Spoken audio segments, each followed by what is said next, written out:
Hello everyone, it's me Cheche again. Welcome to my channel. So this video po is ituturo ko po sa inyo kung saan tayo pwedeng kumuha ng music video or mga video background na hindi copyright. So at saka yung mga photos or mga images na gusto natin gamitin sa ating mga video. So ngayon po, ituturo ko sa inyo kasi ito libre lang to, as in free lang siya.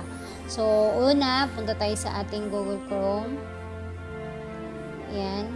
And then, i-type natin yung pixabay.com. Ayan, meron na siya. So, ayan na po siya. And then, dito, i-search natin or pindutin natin kung gusto natin yung mga videos. Seconds lang po siya. Pero, pwede mong damihan yung videos na i-download mo. Kasi libre lang naman to eh. Kunwari, so, ang ano natin is beach. So, search tayo. Ang dami naman dyan eh. Okay, ayan. Katulad nito.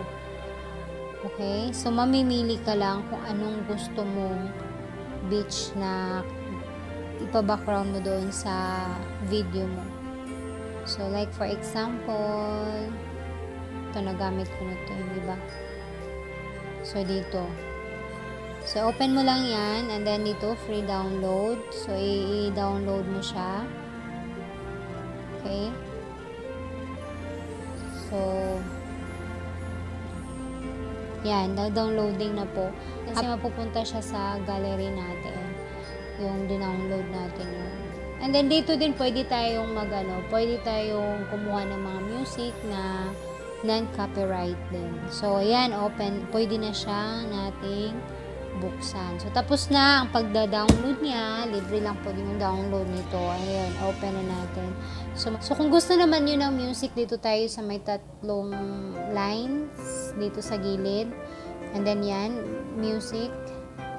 So, anong gusto nyo? Kasi ito non-copyright to siya.